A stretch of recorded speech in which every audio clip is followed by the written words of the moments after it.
What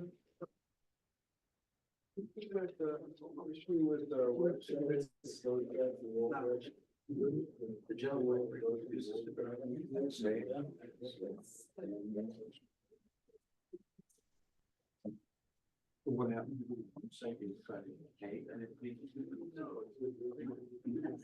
On the news site.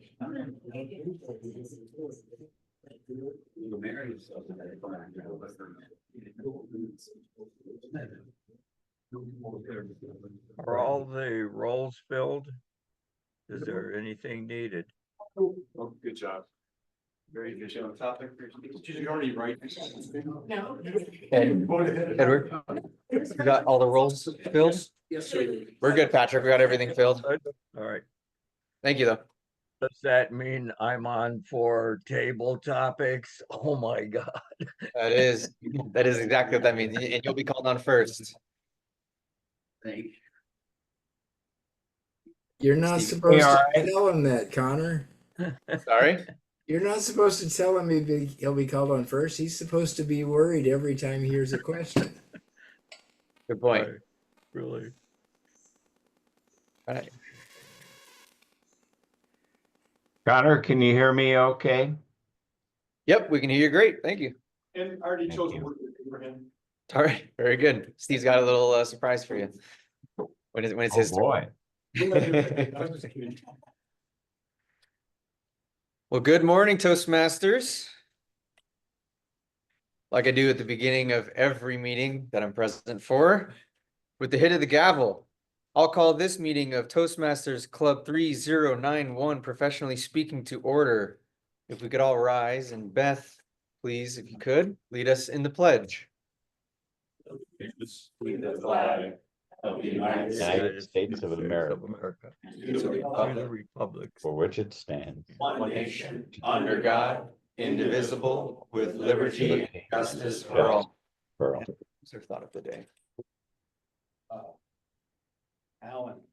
Alan Schwartz, will you please give us our thought of the day today? Absolutely. There is no greater power on this earth than story. That is a quote by Liba Bray. There is no greater power on this earth than story. Good, thank you very much. Go ahead and take a seat. It's good to be back. It's been a few weeks since I've been able to come to a Toastmasters meeting. Today our theme is storytelling, as Alan mentioned. Nothing greater or more impactful than a story. And putting a story in your speech is always something that can help elevate it. And I've said it many times, and maybe it's worth repeating, but maybe not. You never let the truth get in the way of a good story. Speaking of good stories, what do they always have? A good introduction.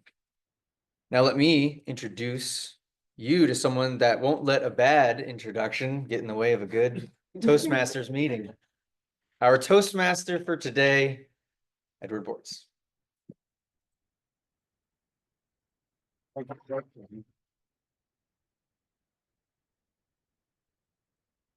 Morning, fellow Toastmasters.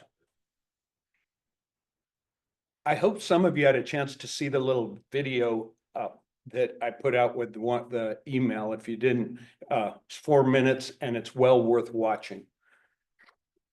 The first story I'll never forget.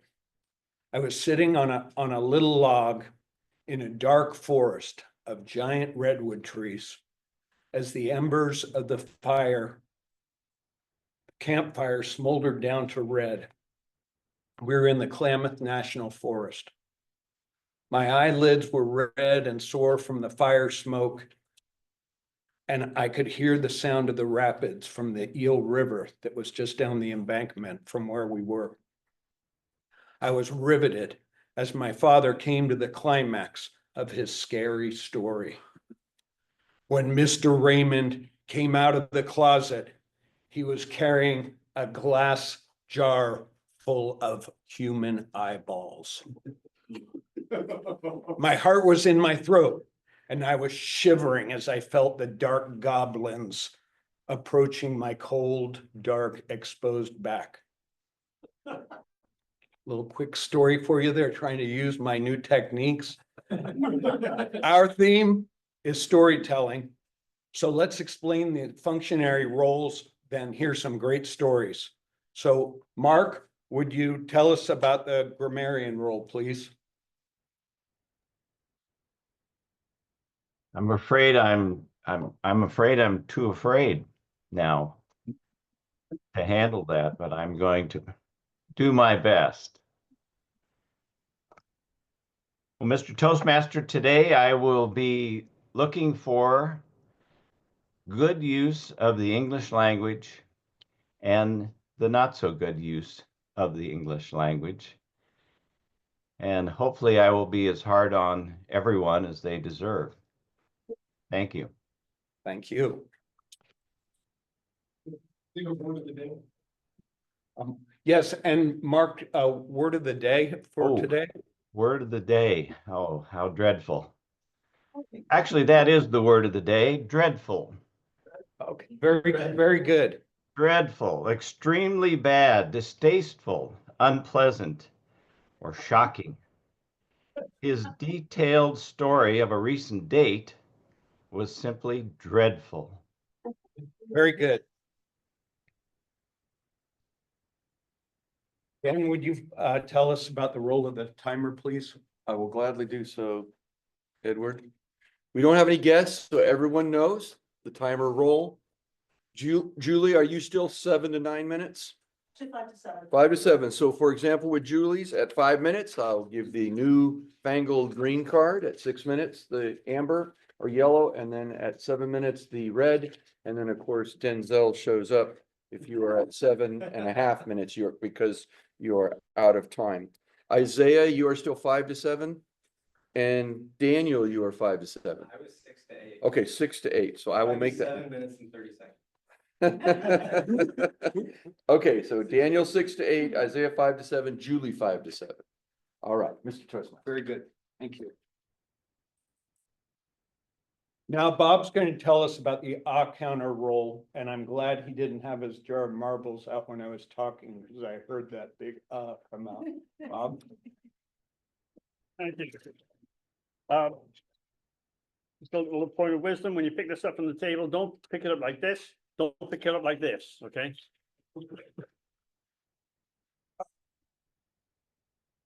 We're still in a democracy, right?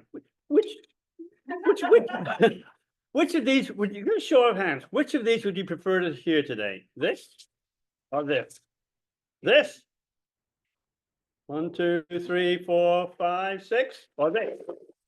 Oh, 1, 2, 3, keep them up. 1, 2, 3, 4, 5, 6, 7, 8. Okay. The marbles have it. All right. I'm not speaking anymore. And don't lose your marbles, Bob. And now Carolyn's going to describe the vote counter roll for us. Yes, thank you. I will be counting your votes online.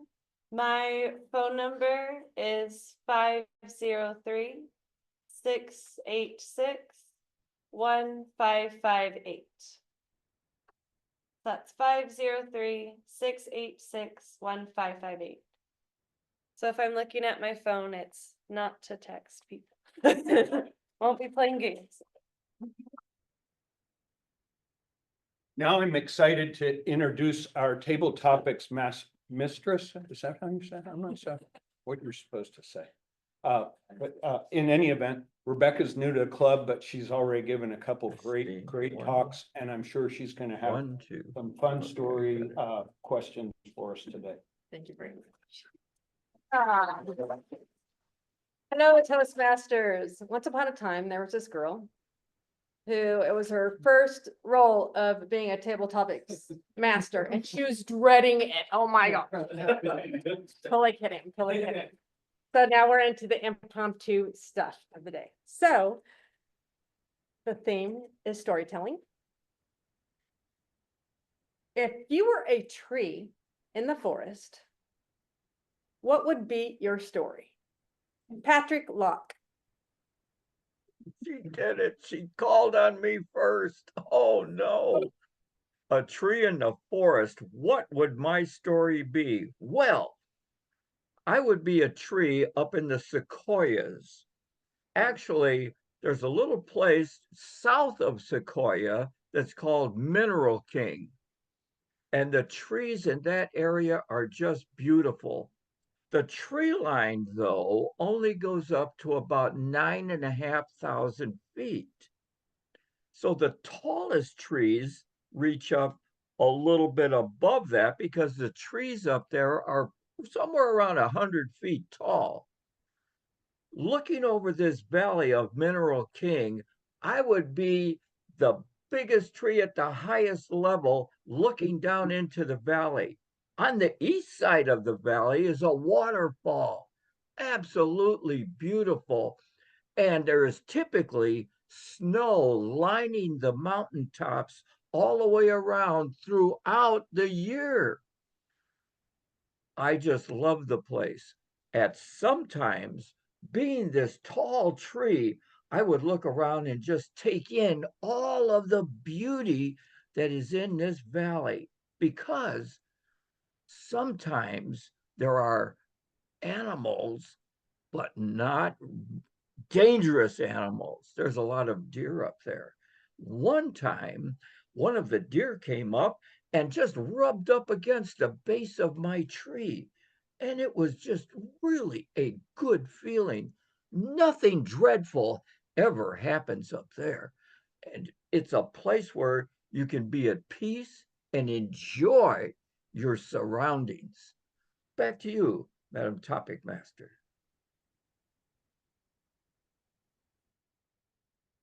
Thank you, Patrick. All right. Next one. Please tell us about your favorite childhood story that you told others or that others told you. Connor McDay.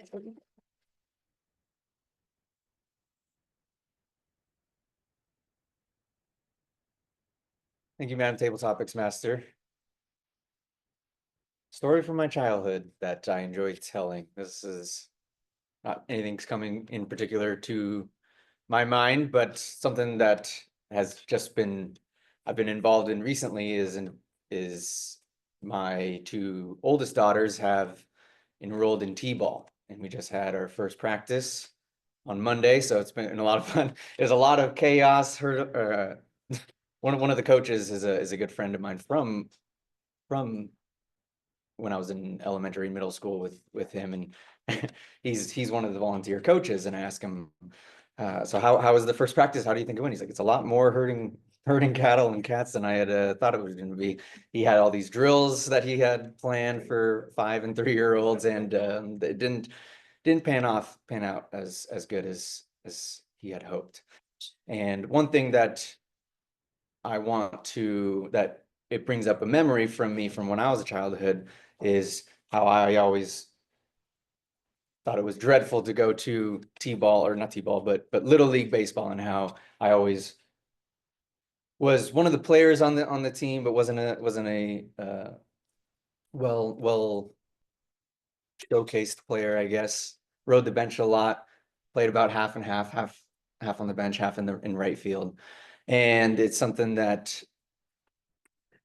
I want to make sure that even though that you aren't, make sure it's known for my kids that even though if you aren't being the star of the show, you can still have a lot of fun. And it was showcased in my time as I was well liked by by my teammates, even though I wasn't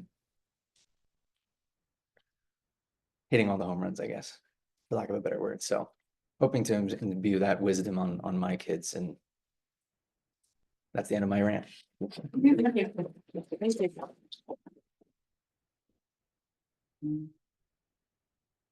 Okay. What is the best song you know that tells a story and why? Bob Hall.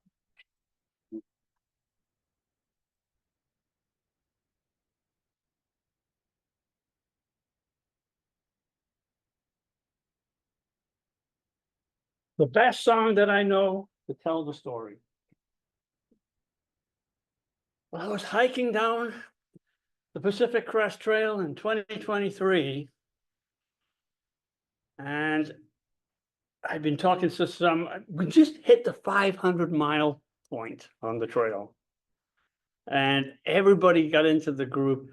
You know that song, The Proclaimers? I would walk 500 miles and I would walk 500 more.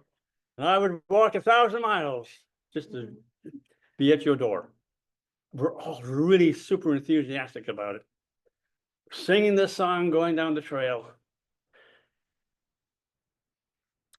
I got to Black Bear.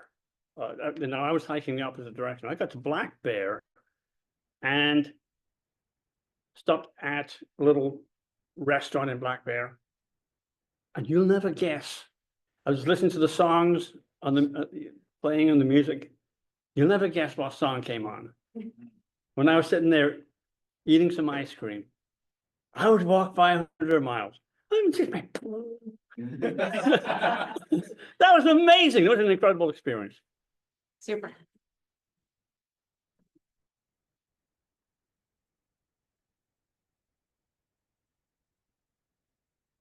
right, next one.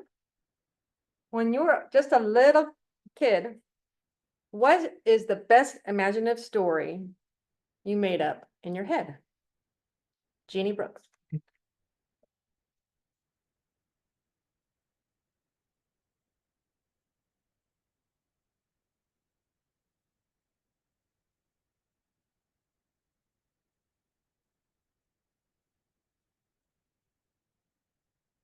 You, maybe.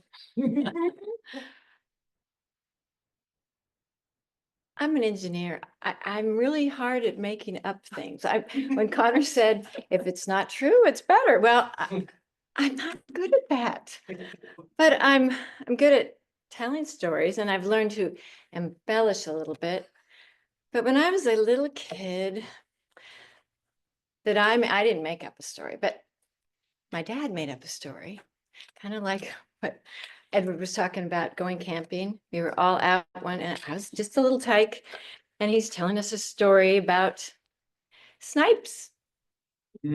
Anybody ever been snipe hunting? Well, that was a story he made up, but I believed it. And when you're a kid, I think Edward was talking about your dad, you believe everything they say. That never carried over into my adulthood that I should make up stories. And I think it's because I'm an engineer. But that snipe hunting, I totally fell for it. And it was dreadful because we were out there all night and it was cold and it was getting dark.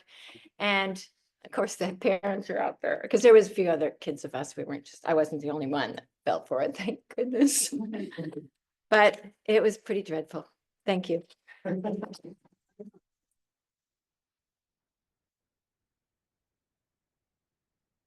right.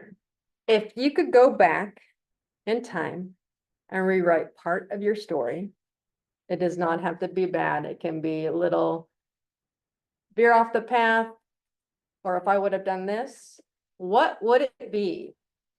Dan Goodrich.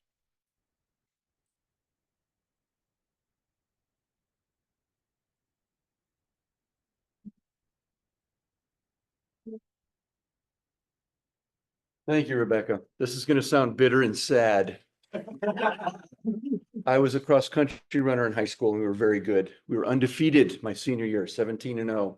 We won the division by placing runners as second, third, fourth, fifth, and ninth, the lowest score ever in our division.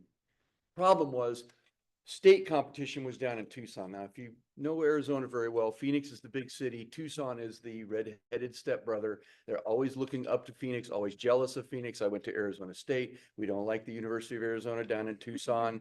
Back when they tried to form the universities, the people in Tucson stopped the issue from even being created. There's this huge history, okay? So Phoenix doesn't like Tucson. I'm from Phoenix. Just by bad luck, the cross-country course that we were going to run was against Tucson's best school, and it was on their home course. And every one of the coaches objected to it, but the athletic directors liked it because it ran through the desert and things like that. We even drove down a month before the championship because we knew that was where it was going to be and ran the course so that we could know what was going to happen. Run the race. It turns out the course was a little different than we were given the map for. I claim that true. I don't know if it's true or not, but I remember coming out of this wash and going, whoa, we're almost to the finish line. And you, when you cross country, you're trying to hold back a little bit until you want to kick at the end. My dad was there and took these old pictures, you know, the kind you have to go and get developed. And it turns out their number one runner, the first beginning part, we start on this field and we run around the track. He had pictures of their number one runner. He hopped on the inside of the track and ran around because he knew he could get away with that because it's their home course. And he didn't have, in cross country, you have to go out really fast or else you're going to have 100 people you have to pass. So he cheated, basically. If I could go back in time, my dad would have submitted those photographs, eliminated him, and we would have been state champions. It was a dreadful experience. And as you can tell, it bothers me a little bit to this day. Not a tabletop. Okay. I think we have time for one more. We have several. Yeah. Okay. Tell us a funny story, true or made up, that is sure to make us laugh. Steve Mathis.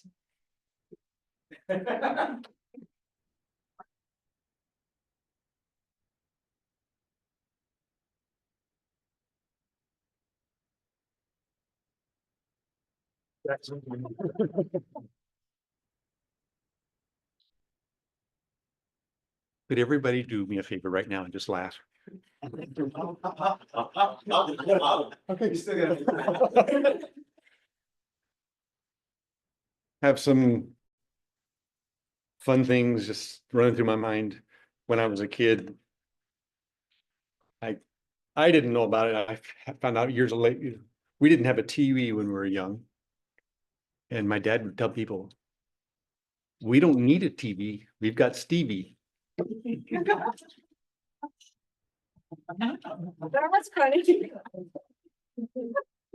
I remember one time playing baseball in high school.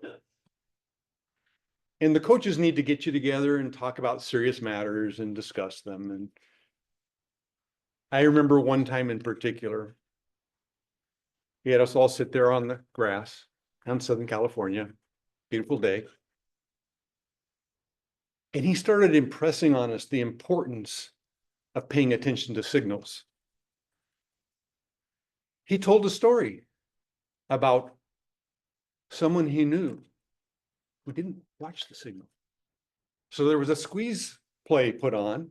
So the runner on third is taken off for home plate. The batter didn't see the sign, swung away, boom, right in his jaw. You can imagine the impact that story would have. And so I asked the obvious question, was he safe?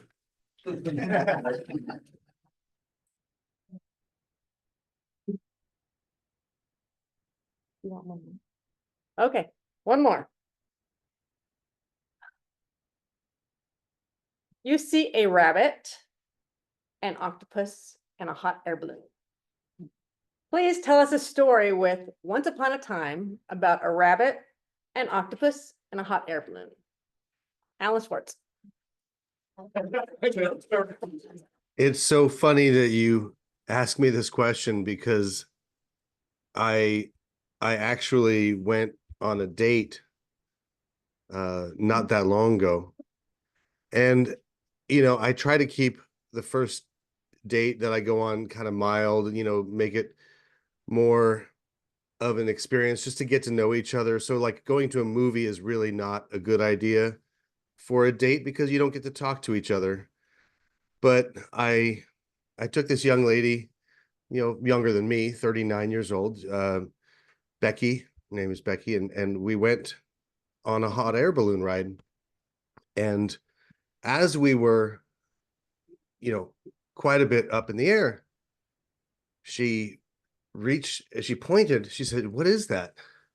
And I looked and I couldn't quite tell, but it was off in the distance. So I said, you know what? I can't figure out what it is. My prescription's not right. So I said, how about after we get down from the hot air balloon, we go check it out. It was some weird thing that the shape didn't from where we were, it didn't quite make sense to me, if that is something you can understand.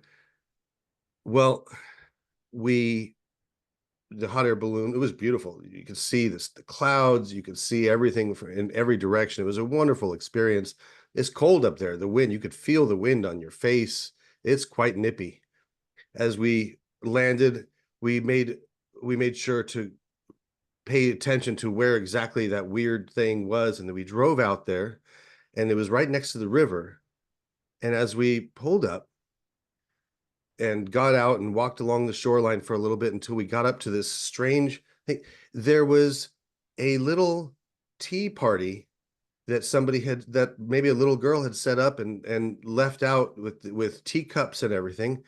And there was an actual octopus and a rabbit sitting there having tea with each other at this little tea party that somebody had set up. I don't know how the rabbit got there. I don't know how the octopus got there. So Becky and I, we sat down and we had tea with the octopus and the rabbit. It was a delightful experience. And then she turned out to be just kind of crazy. She was a Gemini, and I just don't date Geminis. Thank you.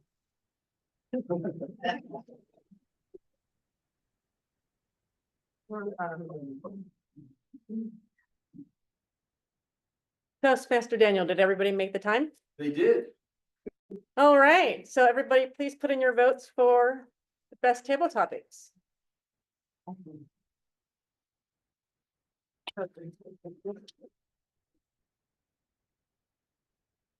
Wonderful table topics this morning. That last one was what I would consider vicious. But you gave it to the right person. Alan handled it. Now we're on to the speaker part of our meeting.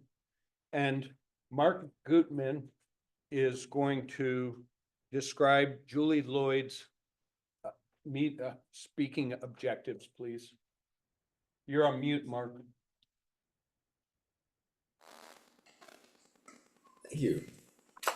Julie is looking for feedback on how comfortable she is away from the lectern, as well as how she does it speaking without relying on notes as a crutch. Very good. Please welcome Julie Lloyd.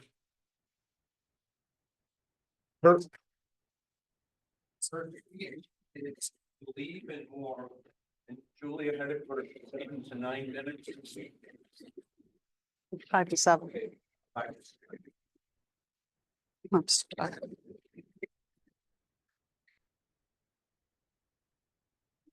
One moment, please.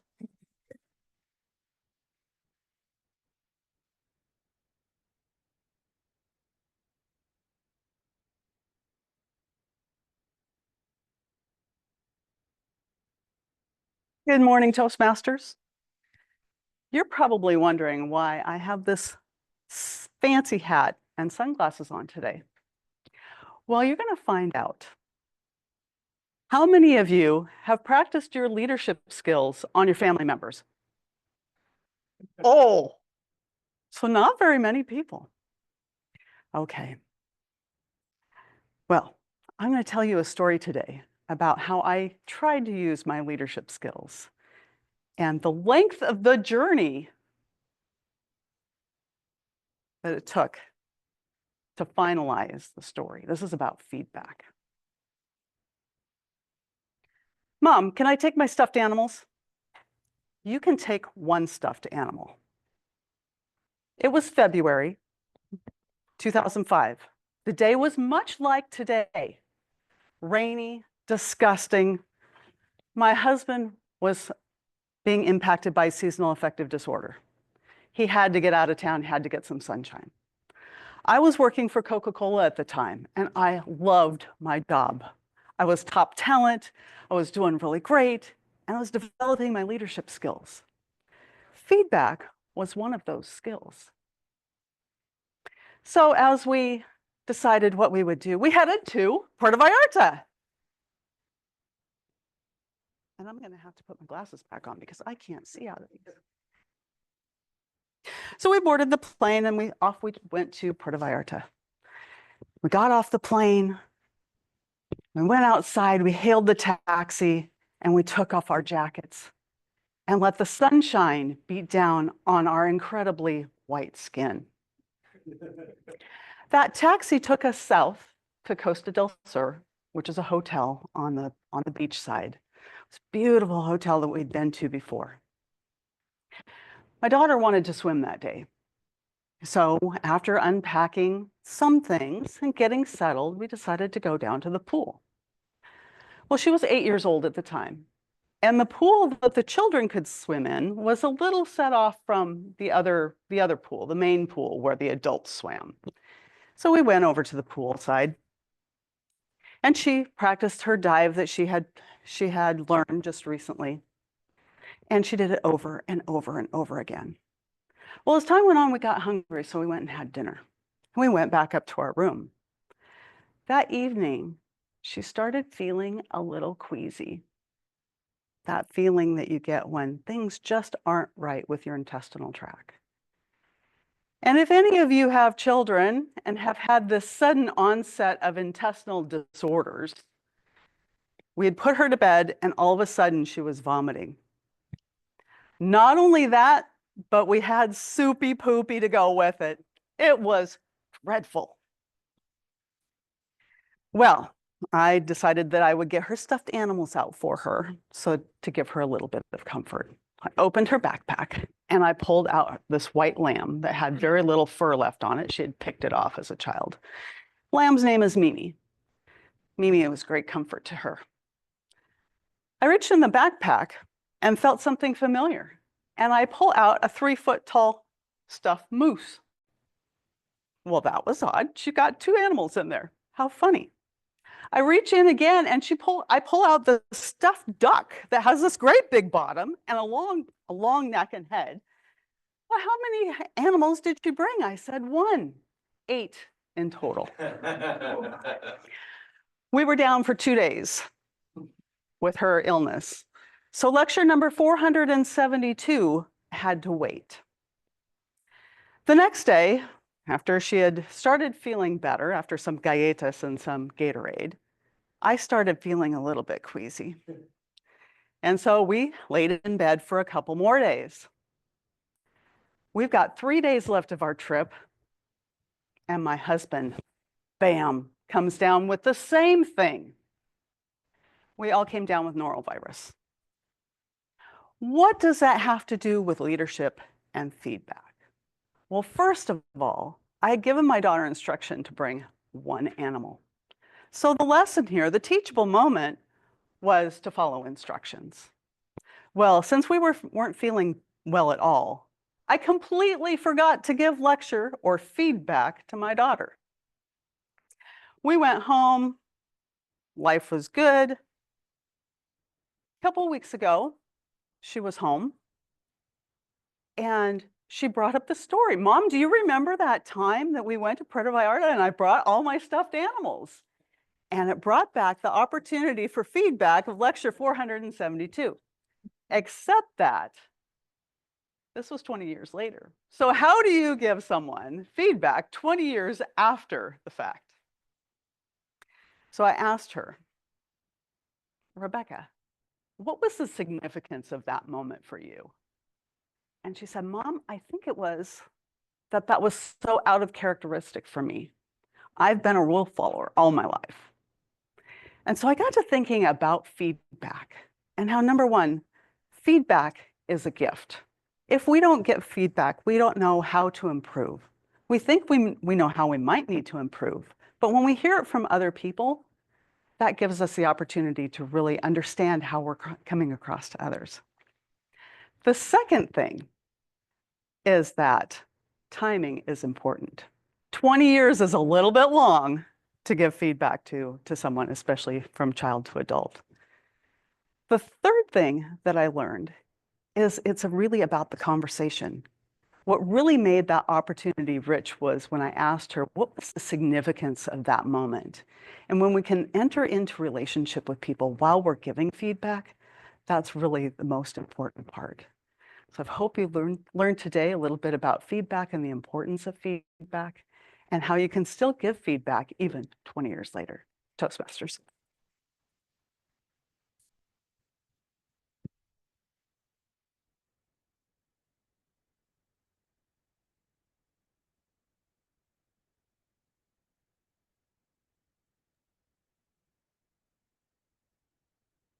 Our next speech this morning is by Isaiah, and Ann Coleman is his evaluator. And Ann, would you start and describe what you'll be looking for today?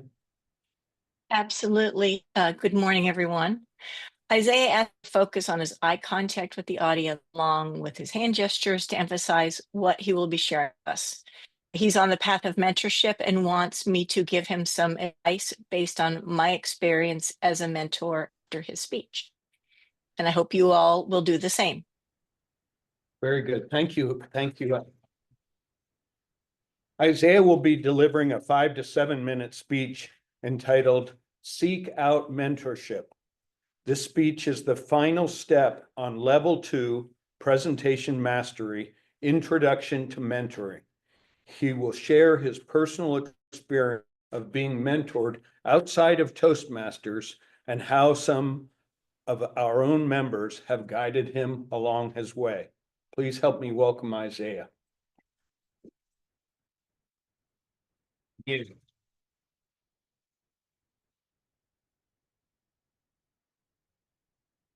Now, Sir Isaac Newton once said, "If I have seen further than others, it is by standing on the shoulders of giants." This statement is quite powerful in the sense that we rely on the wisdom of others to help and navigate our path to success. Mentorship is one of those most effective ways of gaining that knowledge into the success as being a protege. Now, what is mentorship? Mentorship is a mentor that has all that knowledge, that passes down that baton to the protege, the one that wants to learn the art of the mentor. Now, it's important to share that knowledge as a mentor to the protege so that they can better themselves into that subject that they are seeking to understand and learn. Now, the benefits of mentorship, of course, is to accelerate the learning and to understand that subject that they are seeking out to understand. And the purpose, of course, is a different perspective of what that protege is trying to find in that subject that they are trying to learn. And of course, it's intentional that the mentor passes that knowledge with respect of what the protege wants to learn. Now, of course, the qualities of great mentor is to actively listen to the protege.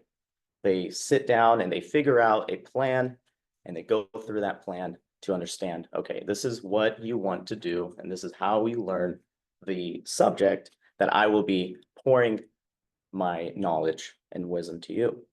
And of course, there's focuses on similarities between the two. If you meet up, you want to make sure that you are on the same standing of the subject and you don't veer off into a different direction of that subject. It's also important, though, for the protege to be ready to learn. When you guys meet up together, you want to be open-minded to the idea of this is what a mentor has already gone through. They've veered through the path of success and failure, and you want to make sure that you are open to what the mentor has to say, and you apply that to what you want to learn. Now, I want to kind of veer off into a personal experience. My wife and I, we were going through a house church, and we were engaged. And this house church was called Young Married House Church. And we were engaged, we were not married, but we were welcomed with open arms by by Mark and Ann, the leaders. And we learned so much by the hardship and the ones that helped us and guided us into marriage. And that was something that I experienced, and I understood the art of what mentorship was. Now, my own experience in Toastmasters, when I first joined Toastmasters, it was a little scary because I didn't know what to do. And it was cool because I had Bob Hall be my mentor at the beginning. And we had a few Zoom calls and had a good long conversation of, what not to do. Don't be afraid. Just be yourself when you're up there. Give it your best. And he was telling me amazing stories. And that really shaped, how I would be being a Toastmaster. So that was a very good experience as well. Now, another experience that I had was virtual mentor. That was Greg. It was a good experience to understand what it meant to be a Zoom leader or to man the battle station on those days where a bunch of people would come in to a Zoom meeting and we would make sure everything ran like a tight operation. Now, I like to also talk about walking mentors. I see Anne as a walking mentor because you don't know when you are a mentor.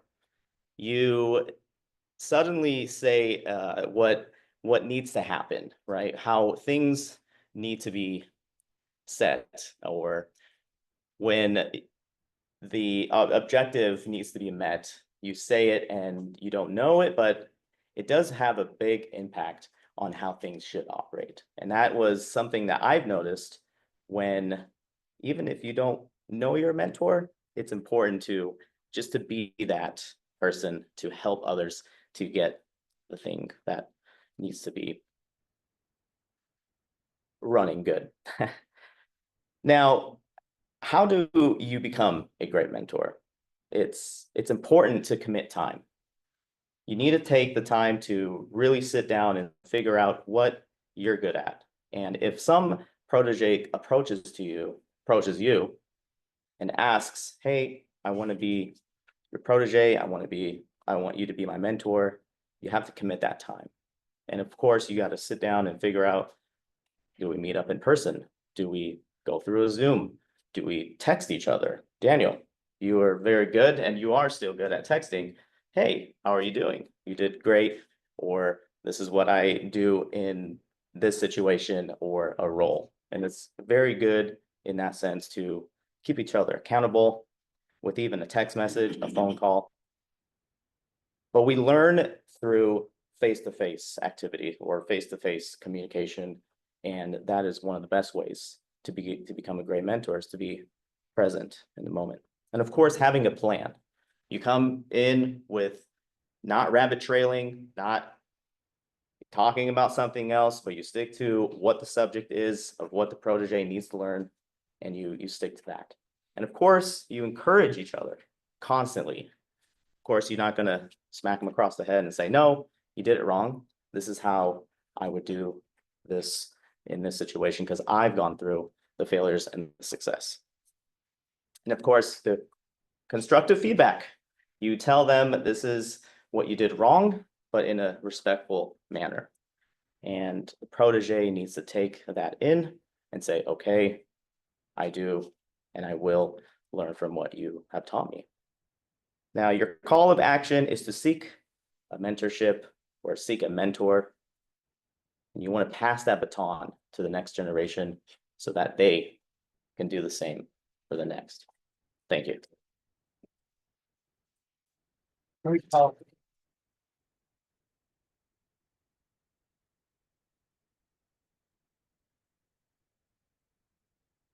Well, Julie got us going, and Isaiah, we're two great talks so far. And now I'm excited to hear from Daniel, and Greg is his evaluator today. Greg, would you come up and tell us what you'll be evaluating him on? Thank you, Mr. Toastmaster. And yes, this is the part of the meeting that needs a little movement and stimulation, and it's coming. Daniel is going to ask me to listen for a well-organized story, fun and inspiring. And I'm going to evaluate his general Toastmaster, delivery, vocal variety, all that good stuff. And please, am I telling about the context of your speech here, leadership and development? That's, Thank you, sir. let's move. Daniel's been out for a few weeks. He's missed several weeks while he's been working on detailed technical presentations for his company. You can just see the way he's dressed there. He's in his professional mode. Today, he's glad to return to a fun topic, storytelling in kids. This is from the Pathway Leadership Development, Level 3, Connecting with Storytelling. The speech is entitled Story Walks, 6 to 8 minutes. Please welcome Daniel Sorensen.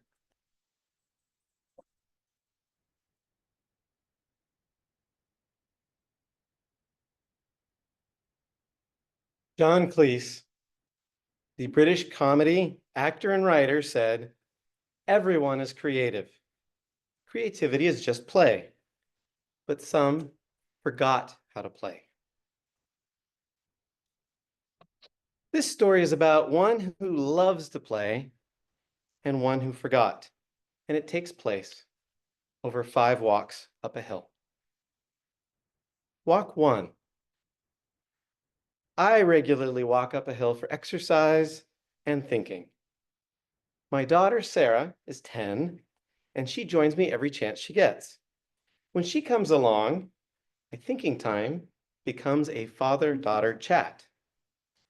Since we both love reading, she enjoys telling me what she's currently reading, and we discuss the story. On this particular walk, she had a new idea for a story.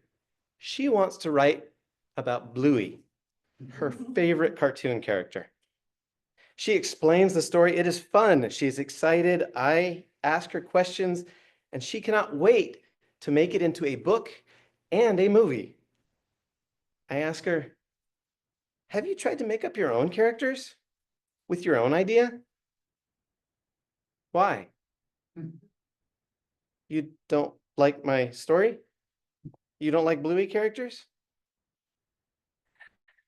And then I ruin it. "Well, those characters are copyrighted and the author owns the stories and sold them off to 3 big companies who do not like to share. You can't publish your story without their permission." "Oh, wouldn't they like my story?" "I could ask them," she says. We walk down the hill in silence. She is thinking. No more story talk. I squashed the imagination. Walk 2. This is back in December. We start walking and we're looking at Christmas lights, and she asks, "Why did they make different versions of A Christmas Carol? You know, the one with Scrooge and the Muppets." That's a good question. That story's in public domain.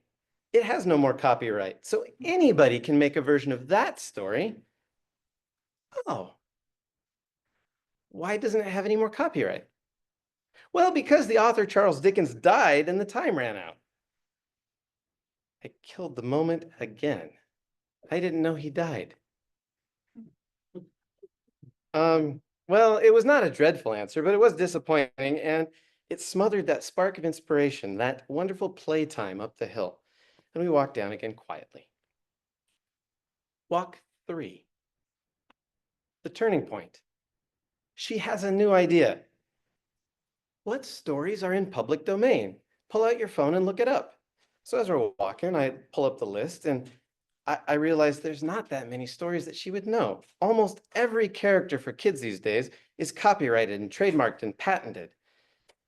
Well, Winnie the Pooh recently came available, and The Wizard of Oz, the book, not the movie, The Christmas Carol, of course, and Treasure Island, also with Muppets, and other old books like that. And so we discussed the list and go about some examples, and this time, she's excited. She skips down the hill thinking happy thoughts. Walk 4. It's been a couple weeks because of terrible weather in the winter. Sarah has now finished 3 Wizard of Oz books that we got her from the library. She tells me the beginning of a new story with Oz characters that she is thinking about, and I'm happy. I have not crushed her creativity. I see the problem solving and the playfulness at work. We are back to stories, but it's a new direction. The cartoon characters are gone. But now we're talking about the lion and the scarecrow. In fact, we brainstormed a new character. There was moss on the side of the road, so we thought about a character who stood on the side of the road and thought big thoughts so long that moss grew up over him. Mr. Mossy. That is great, Sarah. When you write a story about existing characters, it's called a derivative work. You acknowledge the original when you go to publish, but that's totally okay. Oh, she says. Another big concept and another walk down the hill in silence.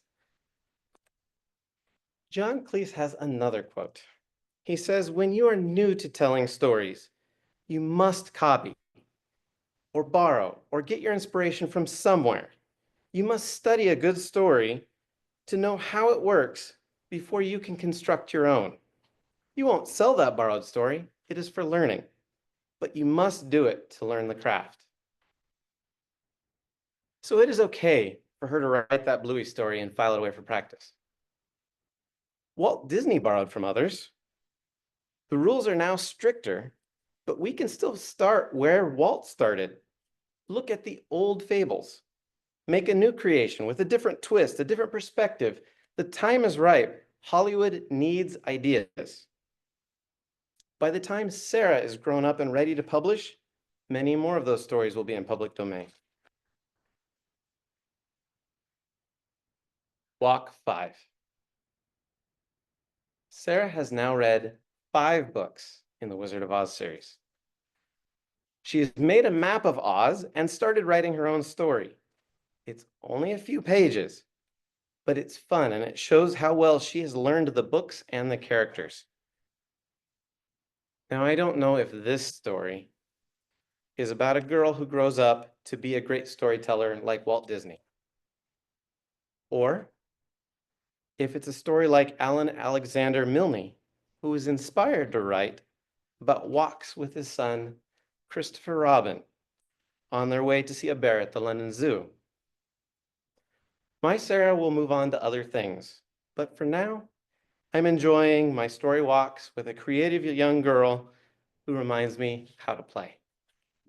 Mr. Tilbert. Great song. Another great talk now, and we're a little tight on time, so we're going to have our general evaluator, Mr. Ray Reynolds, very dynamic, lead us through the evaluations of the talks. Thank you, Mr. Toastmaster. Thank you, Mr. Toastmaster. Moving right along, fellow Toastmasters, we don't have any guests. The purpose of the general evaluator is not to condemn, but is to evaluate, to make us better, to improve. I've taken notes throughout the meeting and I'm gonna take some more. And I'll be evaluating each participant at the meeting and look for good examples of preparation, of organization, of buzzing noises and performances at the end. I'll give my report. Thank you, Mr. Toastmaster. Before we go, I want to introduce my evaluators. My first evaluation will be with Mark Gutman, who will be evaluating Julie. Mark, take it away. Before I start, where will I see the time? I missed this last time I was on Zoom. Dan Gutman is coming up to help you out. And I'll be your online timer. Okay, who's the online timer? I heard. I am. Alan, thank you. Okay, you're filling my screen, so that'll help. Okay. Julie, I am going to use a clever idea I came up with. I call it 3, 2, 1. It's 3 things I thought you did well, 2 suggestions you might think about, and 1 that I'd call a towering home run. On the 3 things I noted in particular that were good. One, you told a story, and I emphasize told. You didn't need to, let's see, what's the next part? You just told us a story. We got wrapped up in it. You didn't read it. You didn't check notes.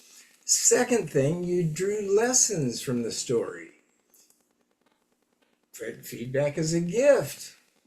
I thought, well, even if it's not appreciated at the time, but you pointed out, well, timing is important. 20 years later, it doesn't have quite the same impact, but you drew lessons from the story. And third thing I noted, your eye contact was great. I wondered sometimes, wait a minute, is she favoring the right side? Well, no, you went over to the left side, and I was trying to write a lot, so I didn't focus a lot, but it looked to me like you were, well, you certainly weren't looking at the ceiling, you weren't looking at the walls, looking at yourself, trying to think, what am I doing next? You told us a story. Suggestions in your theme sentence. I thought, here we go. I'm going to tell you a story, and you faltered during your theme sentence. If there are two sentences to memorize, one is the theme sentence, the other is the conclusion. If you break those up, it changes the whole game. At least it hurts it some. If you can make sure you memorize that, practice it, rehearse it, say it 15 times so it just smoothly flows out, it probably will help. A second suggestion, and give me some leeway here, I'm trying to come up with two. The speech was a little choppy. Sometimes there was a stop. Let's see, what came next that kind of interrupted the flow. Last thing, towering home run. You wondered how comfortable you looked without using notes as a crutch. I forgot you were even concerned about it. You looked very comfortable. I wasn't thinking, oh, she's not relying on notes. You were telling a story. I was wrapped up in it, as well as trying to jot down notes. But if you're concerned about how you looked, how comfortable, I thought you did a great job telling us a story that we could all enjoy without feeling you were nervous.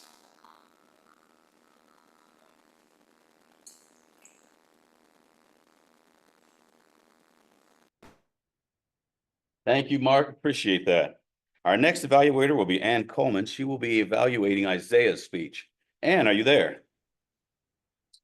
Good morning, Isaiah. I always love listening to speak because you are one of the newer members. Well, I guess not as new anymore, but even when you started, you absolutely came at Toastmasters with gusto. You wanted to learn. It's part of the whole membership process, and everyone has to give a ton mentorship as you do your communication style. So it's really nice to hear everybody's take on mentorship.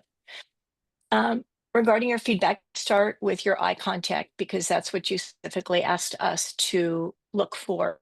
And I'm going to impart the same feedback that I actually received last week when I gave my speech regarding eye contact. A lot of people tend to favor one side of the room, either the left or the right, and then it's a conscious effort to make sure that you scan the room.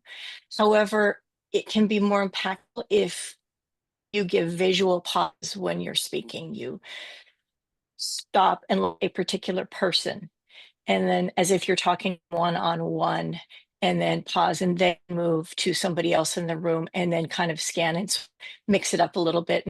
Something that I had completely forgotten about because I was so engaged in, okay, make sure you look at everybody. So maybe take that time and pause just a moment.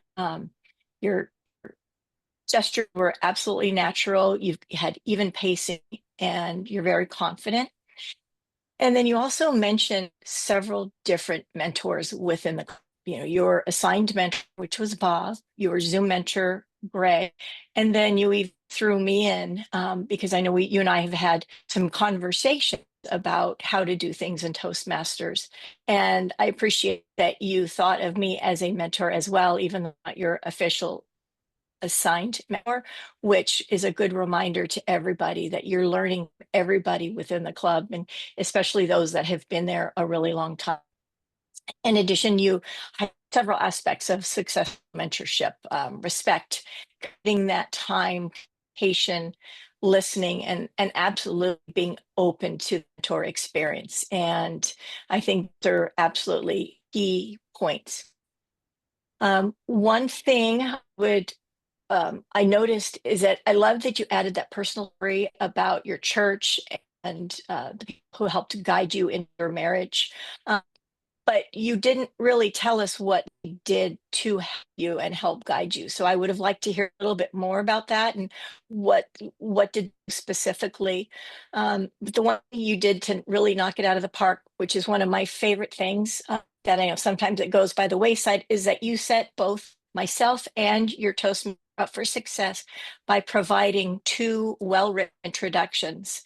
And it's very, very clear in your email. And here's your introduction. And here's the Toastmaster introduction. And I really appreciated that because it helped every introduction and everything run very, very smooth. But overall, excellent job. Thank you.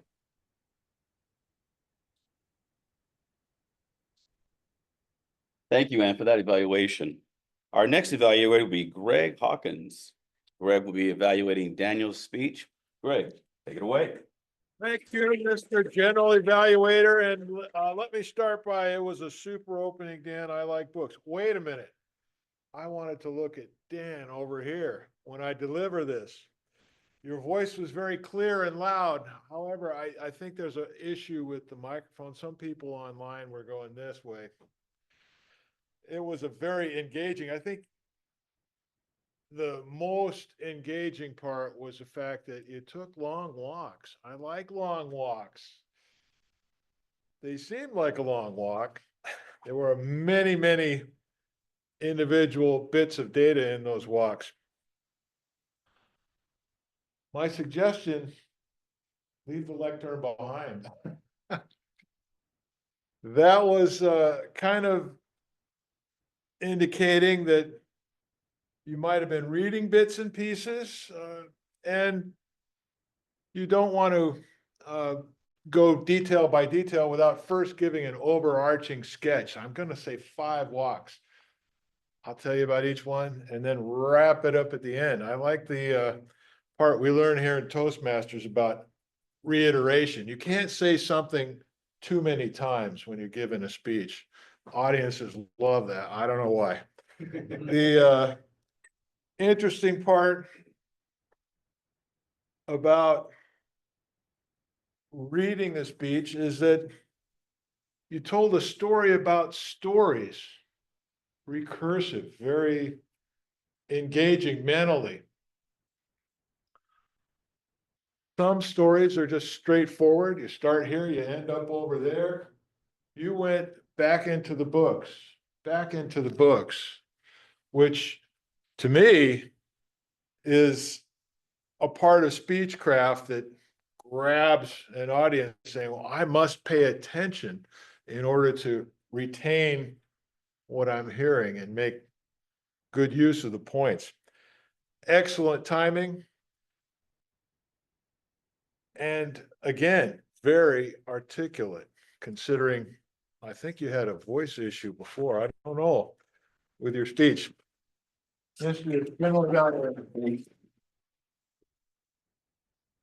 Outstanding evaluations. What did Mr. Timer, did all the evaluators make time? They did. Outstanding. So if you all will please vote for your best evaluator. And while you're doing that, I'd like to have our timer come up here and give his report.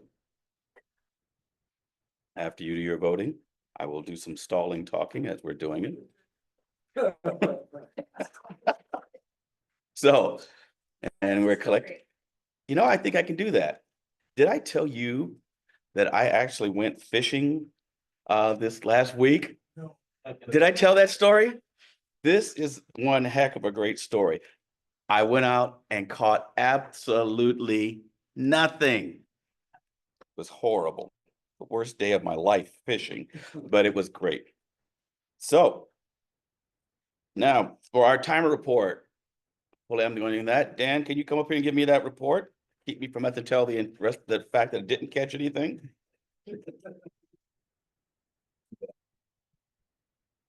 I like Denzel Washington, but he did not make an appearance today, which means everyone spoke within the time limits. As far as speeches, Julie, 6:40, Isaiah, 7:10. Isaiah 7:10, and Daniel, you were right at 7 minutes. So all speeches were excellent. Mark Gutman for the evaluation, 3:15, and you had the same 3:15, and Greg had 2:20. Excellent job, everyone. Thank you, Dan. Moving right along, we're gonna have our counter, Bob Hall, ready to go. It was a tough competition today. Three people stood out.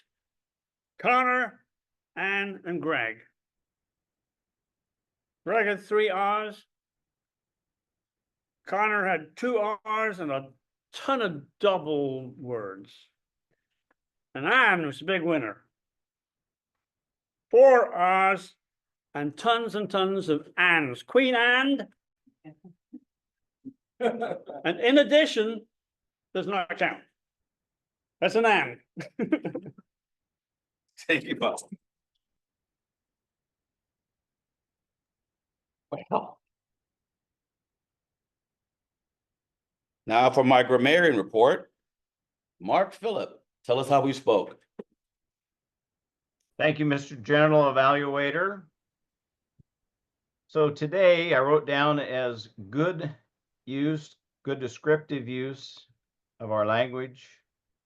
Much of it is descriptive. Patrick, snow lining the mountaintops. Connor, herding cattle and cats. Rode the bench. Dan, redheaded stepchild, kick at the end. Alan, quite nippy.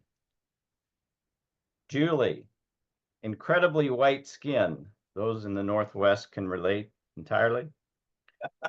Daniel, she skipped down the hill. And Anne, with gusto.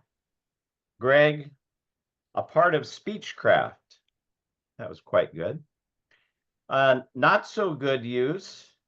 Bob, I got to Black Bear versus I arrived at or I made it to. Julie, you said out of characteristic versus out of character. Isaiah,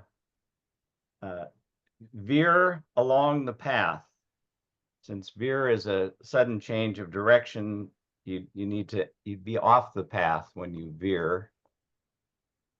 So a different word there. Daniel, I squashed the imagination versus squashed her imagination. Mark G. Mark, you came up with a new word, smoothly versus smoothly. And Greg, and all that good stuff. Not quite up to par, Greg. But you did say, apart from speechcraft, which again, I thought was excellent. And run very smooth versus smoothly. Our word of the day, dreadful. Excellent job. Jeannie, yes. Daniel, yes. Julie. Dan, Connor, Patrick. Rebecca said dread, so we're going to give her a half. And lastly, Alan didn't say dread, but I thought his story was pretty dreadful.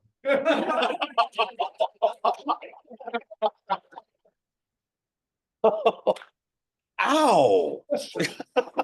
Thank you, Mark Phillip. Now comes my time that I can speak to you about how the meeting went.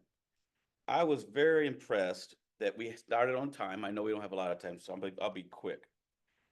We were very organized. Outstanding job, Ed. Outstanding job on that.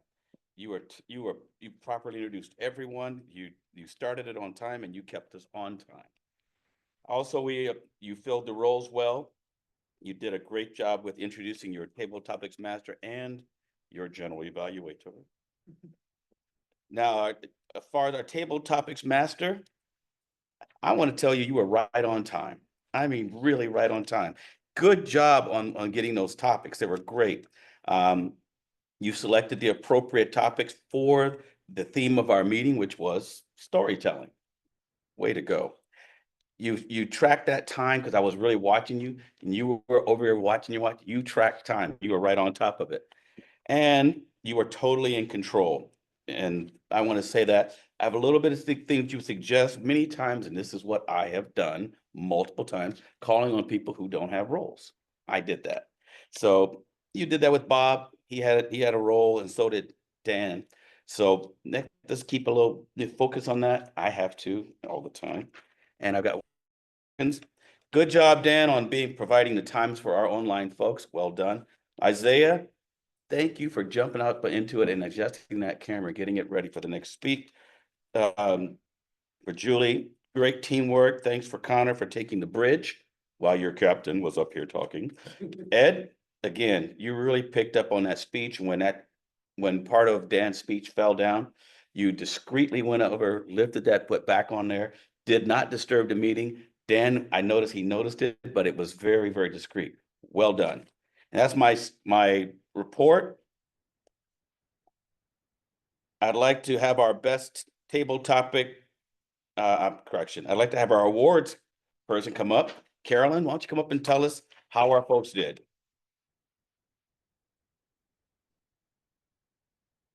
It's a good day to be a Daniel because both Daniel from Table Topics and Daniel from Speakers won today.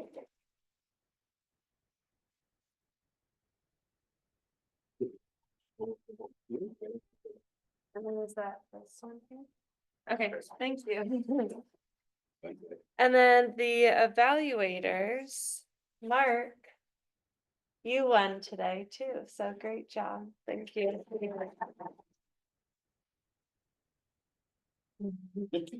Good job, Carolyn. Thank you, Carolyn. Now we're going to come up for our inspiration award. Will Steve Mathis please approach the bench?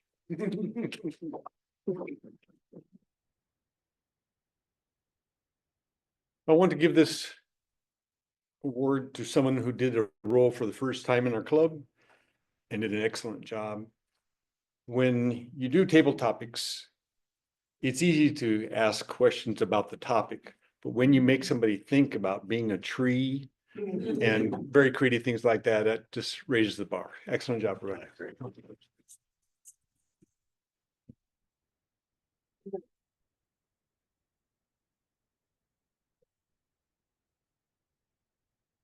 That concludes my time as your evaluator. I'd like to have our Toastmaster, Ed Bortz. Thank you, sir.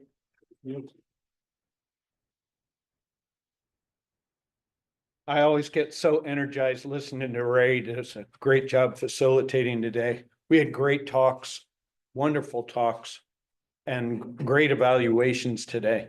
I really loved once I got this assignment that we were going to talk about storytelling.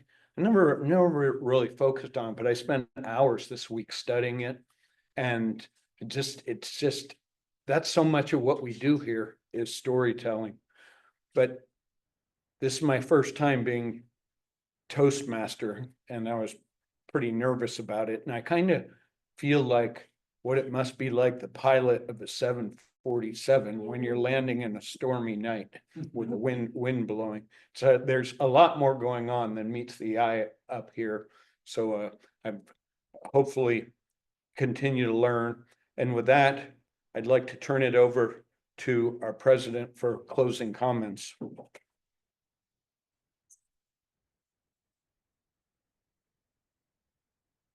Excellent job, Edward. To echo what Steve said, there's a few people that did roles for the first time. Edward, Rebecca, and Carolyn, did you do this first time as well? Okay, I didn't know because I hadn't been here, so I didn't know if it was first time for me or first time in general, but they all sat front row and they did their job for the first time, or their roles for the first time, and they did an excellent job. Yeah. Did anybody have an opportunity to use their Toastmasters skills outside of the club that they'd like to share with us? Dan? I gave the makeup training for treasurers in TLI, and Alright. a technique that I've learned in Toastmasters is a lot of times it's a canned presentation, and Isaiah did a good job today where he personalized it and added, and Greg noted that, so thanks to Toastmasters, it wasn't just a dry, here's how you do treasure. It was Nice. more creative. Yeah, putting your own personal touch on it. Very good. And Yep, I ended up giving my speech last week and I changed it up a little bit based on the feedback I received, and I think it went really well. I was nervous to watch the video back, but when I did, I was like, oh, okay, it wasn't as bad as so thank you to everyone for your feedback. thank you.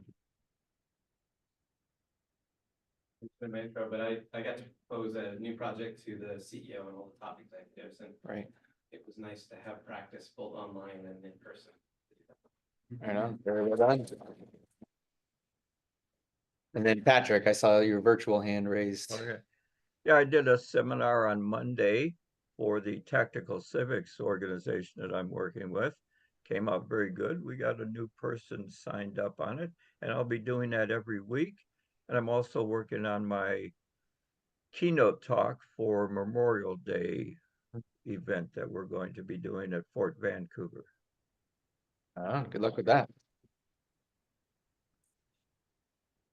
A lot of qualified individuals in this room using their Toastmaster skills for professional development, and that's great to hear. To brag for myself as well. I was in Nashville last week. I talked about it previously, but sort of a team meeting networking event where I got to actually meet my boss for the first time in person after working for him for 8-9 months. And so I got to actually meet him and then his boss, and I had to give a 25-minute presentation on the state of what I'm working on. So it was a good practice. Definitely thankful for the Toastmaster skills. Didn't have a podium to clutch to. So that was new. I know. So fantastic. Okay. Anything else people would like to share for the good of the order? Have cards over on the table for the upcoming Toastmaster conference. It's going to be in Camp Withicum, Clackamas. Okay. Great stadium. Okay, interesting. Yeah, I'll make sure everyone grabbed that. Is there something virtual online you could send to the club? It's absolutely on the events page of the District 7 website. When you go there, you'll see there, sign up. Different prices for online Okay. and in-person participation. In person, you get. Very good. If you didn't hear that online, or Greg mentioned there's Yeah, and Greg, I'm gonna see you at 1 o'clock. You gonna be down there? We'll practice. Okay, I'll see you then. Hand raised too. Who did? And it. Oh, and you had something to add? Yep, just real quick, something from my evaluation. Isaiah also sent me a judge evaluation form through Basecamp, which I had never received before. So that was it was a pretty cool thing. Now I can just kind of go online and fill it out and send it back to him. It will stay in his portfolio on Basecamp. So that's something that I think we should all start to practice with. So thank you, Isaiah. Yeah, very good. And I just wanted to say, this is the first time I've ever done it, but I've used up all my little things on my list.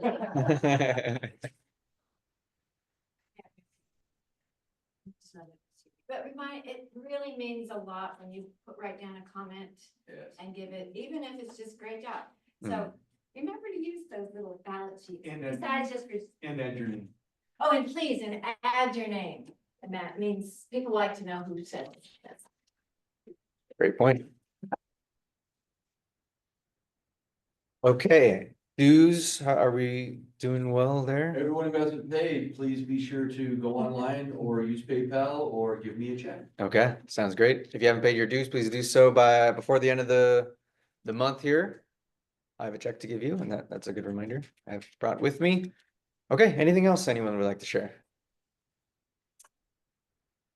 With that, meeting adjourned. Well done. Right. Have a great week. Bye, everybody. Yeah, everybody.